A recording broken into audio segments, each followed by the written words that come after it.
ಅಲಂಕಾರ ಪ್ರಜ್ಞೆ. ನಾನು ಓದ್ತೀನಿ, ನೀವು ನನ್ನ ಜೊತೆ ಓದಿ. ಗೂಡಿನ ಒಳಭಾಗದಲ್ಲಿ ಶುಚಿತ್ವಕ್ಕೆ ಹಕ್ಕಿಗಳು ಹೆಚ್ಚು ಮಹತ್ವ ನೀಡುತ್ತವೆ. ಗೂಡು ಎದ್ದು ಕಾಣದ ರೀತಿಯಲ್ಲಿ ರಚಿಸುತ್ತವೆ. ಕೆಲವು ಹಕ್ಕಿಗಳಿಗೆ ವಿಪರೀತ ಅಲಂಕಾರ ಪ್ರಜ್ಞೆ ಇದೆ. ಅವು ವರ್ಣಮಯ ಊದಳವನ್ನು ಅಥವಾ ಹೊಳೆವ ಕಲ್ಲುಗಳನ್ನು ಹೆಕ್ಕಿ ತಂದು ಹೊರಮೈಗೆ ಅಂಟಿಸುತ್ತವೆ. ಕೆಲವು ಹದ್ದುಗಳಂತೂ ಬಣ್ಣದ ಗಾಜಿನ ಚೂರು, ಬಟ್ಟೆಯ ಚಿಂದಿ ಮುಂತಾದವುಗಳನ್ನು ಗೂಡಿಗೆ ತರುತ್ತವೆ.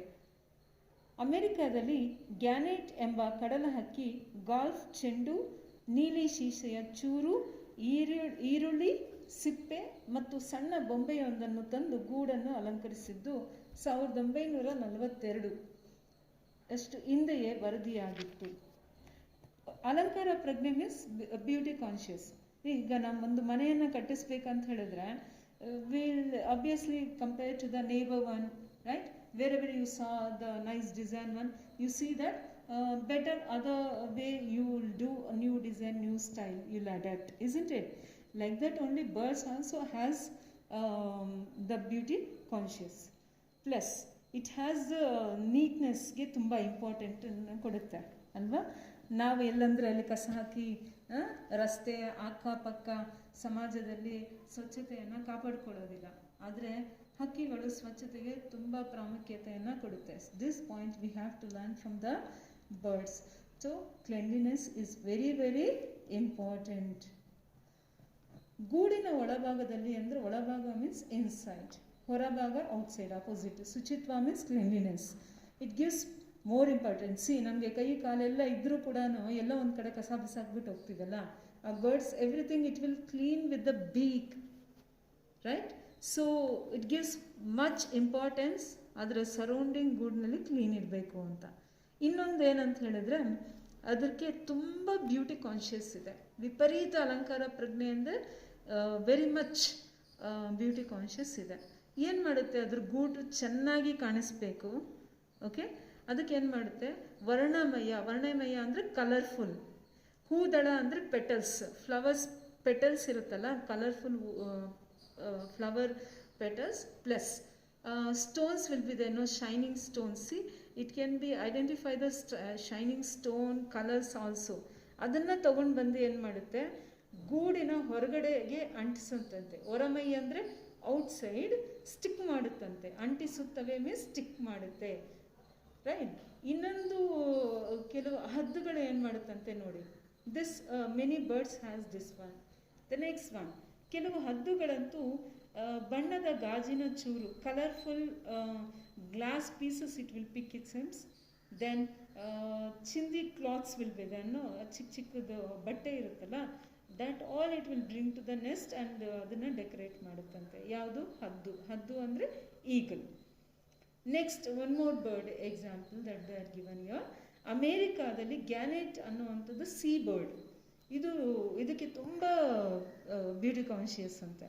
ನೋಡಿ ಏನು ಮಾಡುತ್ತೆ ಅಂದರೆ ಗಾಲ್ಫ್ ಚೆಂಡು ನೋಡಿದ್ದೀರಾ? Have you seen golf ball? It is very small but it is very heavy also, strong also. Okay, so that small ball it will pick it seems to decorate its nest. Not only that, ನೀಲಿ ಶೀಶೆಯ ಚೂರು, ನೀಲಿ means blue colour glass piece it will pick it some. See, color conscious. Blue color glass piece it will pick to decorate his nest. And ಈರುಳ್ಳಿಯ ಸಿಪ್ಪೆ means the onion outer, it will take its stems to decorate its nest. The next one, you know, the wonder parties. ಸಣ್ಣ ಬೊಂಬೆಯೊಂದನ್ನು, small one doll, it will bring and decorate the nest itself. This information reported in the year 1942. 1942ರಲ್ಲಿ ಇದು ಒಂದು American news ಪೇಪರಲ್ಲಿ report ಆಗಿತ್ತಂತೆ. So what you come to know year that one, birds beauty conscious ಎಷ್ಟು importance ಕೊಡುತ್ತೋ ಕ್ಲೀನ್ಲಿನೆಸ್ಗೂ ಅಷ್ಟೇ importance ಕೊಡುತ್ತೆ. So these are the 2 points we have to learn from the birds. One is before you learnt adjustment. The second one is you learnt that one, whatever you get it, adjust with that. The third one, what you learnt? Cleanliness. The fourth one, what you learnt? Keep neat, good looking. ಯಾವ ಥರ ನಮ್ಮ ಮನೆ decorate ಆಗಿ ಅದು ಕೂಡ ನಾವು ಈ ಬರ್ಡ್ಸಿಂದ ಕಲಿಬೋದು. So next will see the last paragraph. ನಮ್ಮ ಕಾಡುಗಳಲ್ಲಿ ನೀಲಿ ಸಾಮ್ರಾಟ ಮತ್ತು ಪ್ಯಾರಡೈಸ್ ಫ್ಲೈ ಕ್ಯಾಚರ್ ಸಗ್ಗದಕ್ಕಿ ತಮ್ಮ ಗೂಡನ್ನು ಬಹು ಸುಂದರವಾಗಿ ಅಲಂಕರಿಸುತ್ತವೆ. ಕೇವಲ 2 ಒಣ ಕಡ್ಡಿಯನ್ನು ಅಪ್ಪಿ ಹಿಡಿದಂತೆ ಗುರುತ್ವಾಕರ್ಷಣ ಸಮತೋಲನವನ್ನು ಕಾಯ್ದಿಟ್ಟುಕೊಂಡು ಬಟ್ಟಲಾಕಾರದಲ್ಲಿ ಅವು ಗೂಡು ನಿರ್ಮಿಸುತ್ತವೆ. ಹೊರಮೈಗೆ ಜೇಡರ ಮೊಟ್ಟೆಗಳ ಕೋಶಗಳನ್ನು ನಿರ್ದಿಷ್ಟ ಅಂತರದಲ್ಲಿ ಜೋಡಿಸಿ ಅಲಂಕರಿಸುತ್ತವೆ. ಶತ್ರುಗಳ ಕಣ್ಣಿಗೆ ಗೂಡು ಗೋಚರಿಸಬಾರದೆಂಬುದು ಇದರ ಉದ್ದೇಶ. ಆದರೆ ಈ ಗೂಡುಗಳು ಭದ್ರತೆ, ತಾಂತ್ರಿಕ ಮತ್ತು ಕಲಾತ್ಮಕ ಪ್ರಜ್ಞೆಯನ್ನು ಏಕಕಾಲಕ್ಕೆ ಅಭಿವ್ಯಕ್ತಿಸುತ್ತವೆ.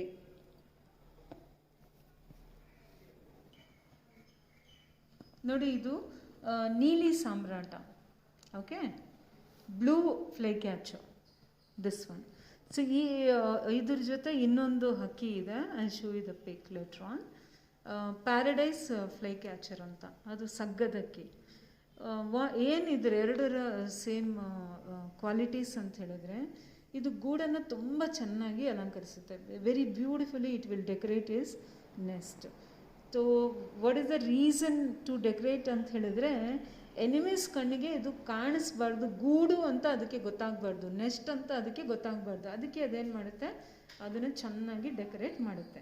ಹೇಗೆ ಡೆಕೋರೇಟ್ ಮಾಡುತ್ತೆ ನೋಡಿ, it will take only 2 dry sticks, only 2 dry ಸ್ಟಿಕ್ಸನ್ನು ತಗೊಂಡು ಅದೇನು ಮಾಡುತ್ತೆ, ಗುರುತ್ವಾಕರ್ಷಣೆ ಅಂದರೆ ಗ್ರಾವಿಟೇಷನ್ ಫೋರ್ಸ್ ಏನಿದೆ ಅದರಲ್ಲಿ ಸಮತೋಲನವನ್ನು ಕಾಯ್ದುಕೊಂಡು, ಸಮತೋಲನ ಅಂದರೆ ಬ್ಯಾಲೆನ್ಸಿಂಗ್ ಆಗಿ, using only 2 sticks in a shape of cup, it going to build the nest. ನೋಡಿ, ನಾವು ಗುರುತ್ವಾಕರ್ಷಣೆ ಏನು ಅಂದರೆ we learned and then we are implemented, ಆ ಥರ ಮಾಡ್ತೀವಿ. ಬರ್ಡ್ಸ್ ಯಾವ ಸ್ಕೂಲು ಯೂನಿವರ್ಸಿಟಿಯಲ್ಲಿ ಲರ್ನ್ ಮಾಡಿಲ್ಲ. Naturally it knows that gravitation thing, balancing thing, right? So it will build the nest only using 2 dry stick in a shape of cup. ಆಮೇಲೆ ಏನು ಮಾಡುತ್ತೆ ಅಂದರೆ, ಇದು enemies should not identify no this is the nest ಅಂತ. ಅದಕ್ಕೆ ಏನು ಮಾಡುತ್ತೆ, spider web ಮಾಡುತ್ತಲ್ಲ, ಅದು ಆ ಸ್ಪೈಡರ್ ಎಗ್ ಇರುತ್ತಲ್ವ, ಅದರ ಔಟ್ಸೈಡ್ ಶೆಲ್ ಇರುತ್ತಲ್ಲ, ಅದನ್ನು ಹುಡುಕಿ ತೊಗೊಂಡು ಬಂದು, you can see in the pick, ಅದನ್ನು ವಿತ್ ಡಿಸ್ಟೆನ್ಸ್ ಒಂದು ಕಡೆಯಿಂದ ಇನ್ನೊಂದು ಕಡೆಗೆ ಅದನ್ನು ಆ ಶೆಲ್ನ ಅಂಟಿಸ್ತಾ ಹೋಗುತ್ತೆ. It maintain the equal distance it sense. ಮೊಟ್ಟೆಯ ಕೋಶಗಳನ್ನು ಅಂದರೆ ದ ಎಗ್ ಔಟರ್ಸ್ ಶೆಲ್ಲನ್ನು ನಿರ್ದಿಷ್ಟ ಹಂತದಲ್ಲಿ ಅಂತ ಹೇಳಿದ್ರೆ, difference between one and the other, there will be a proper gap will be there in between. ಜೋಡಿಸಿ ಅಲಂಕರಿಸುತ್ತದೆ, ಅರೇಂಜ್ ಮಾಡಿ ಡೆಕೋರೇಟ್ ಮಾಡುತ್ತೆ. ಇಂಟೆನ್ಷನ್ ಈಸ್ ಶತ್ರುಗಳ ಕಣ್ಣಿಗೆ ಗೂಡು ಗೋಚರಿಸಬಾರ್ದು ಎಂದರು. ಎನಿಮೀಸ್ಗೆ ಇದು ಗೂಡು ಅಂತ ಗೊತ್ತಾಗಬಾರ್ದು ಅನ್ನೋ ಈ ಉದ್ದೇಶದಿಂದ ಇಟ್ ವಿಲ್ ಡೆಕೋರೇಟ್. ಆಮೇಲೆ ಇನ್ನೊಂದು ಏನಂದರೆ, ಈ ಗೂಡನ್ನು ನಾವು ನೋಡಿದಾಗ ಏನು ನಮ್ಮ ಒಂದೇ ಟೈಮಲ್ಲಿ ಇಟ್ ಎಕ್ಸ್ಪ್ರೆಸ್ ಮೆನಿ ಥಿಂಗ್ಸ್. ಈ ಪ್ರಶ್ನೆ ಎಕ್ಸಾಮಲ್ಲಿ ಕೇಳಿದರು, ಹಕ್ಕಿಯ ಗೂಡುಗಳು ಏಕಕಾಲಕ್ಕೆ ಏನನ್ನು ಅಭಿವ್ಯಕ್ತಿಸುತ್ತವೆ? ಓಕೆ, ಟೆಕ್ಸ್ಟಲ್ಲಿರೋ ಕ್ವಶನ್ ಇದು, ನಿಮ್ಮ ಕ್ವಶನ್ ಬ್ಯಾಕ್ ಸೈಡಲ್ಲಿ ಕೊಟ್ಟಿಲ್ಲ. ಅದು from middle of the paragraph they will ask the question. Last year paper they ask this one. So ಏಕಕಾಲಕ್ಕೆ ಏನನ್ನು ಅಭಿವ್ಯಕ್ತಿಸುತ್ತವೆ ಅಟ್ ಎ ಟೈಮ್? ಒಂದು ಭದ್ರತೆ ಅಂದರೆ ಸ್ಟ್ರಾಂಗ್ ಆಗಿರೋದು, ಓಕೆ. ಇನ್ನೊಂದು ತಾಂತ್ರಿಕ ಪರಿಣತಿ, ಟೆಕ್ನಾಲಜಿ ಎಕ್ಸ್ಪೀರಿಯನ್ಸು, ಟೆಕ್ನಿಕಲ್ ಎಕ್ಸ್ಪೀರಿಯನ್ಸು. ತಾಂತ್ರಿಕ ಪರಿಣತಿ means what? Technical experience. Second. Third point ಕಲಾತ್ಮಕ ಪ್ರಜ್ಞೆ ಅಂದರೆ artistic mind. These all 3 things at A time ಈ ಗೂಡನ್ನು ನೋಡಿದ ತಕ್ಷಣ ಅಭಿವ್ಯಕ್ತಿ ಆಗುತ್ತೆ, ಎಕ್ಸ್ಪ್ರೆಸ್ ಆಗುತ್ತೆ. ಅಭಿವ್ಯಕ್ತಿ ಅಂದರೆ ಎಕ್ಸ್ಪ್ರೆಸ್ ಆಗುತ್ತೆ. You can see the next, all it is there. Techniques use ಮಾಡಿರೋದು, ಗ್ರಾವಿಟೇಷನ್ ಫೋರ್ಸ್ ಇಟ್ಕೊಂಡಿರೋದು ಒಂದು, ಆಮೇಲೆ ಗಾಳಿ ಮಳೆ ಬಿಸಿಲು ಏನು ಬಂದರೂ ಗೂಡು ಏನಾಗದೆ ಸ್ಟ್ರಾಂಗ್ ಆಗಿರೋದು ಒಂದು, ಆಮೇಲೆ ಆರ್ಟಿಸ್ಟಿಕ್ ಆಗಿ ನೋಡಿ ಆ ಮೊಟ್ಟೆ ಶೆಲ್ಲನ್ನು ಈ ಥರ ಮಾಡಿ ಸ್ಟಿಕ್ ಓನ್ಲಿ 2 ಡ್ರೈ ಸ್ಟಿಕ್ ತಗೊಂಡು old nest it as built. Which one I am talking about? ನೀಲಿ ಸಾಮ್ರಾಟ ಆ್ಯಂಡ್ ಸಗ್ಗದಕ್ಕಿ, paradise flycatcher. Okay, see only 2 sticks it has used, and decorated with the shells, and is feeding his baby. This is a Neeli Samrata. Okay, and now you see the picture of Saggadakki. This one. The same quality of built the nest. I hope you understood, children. Thank you.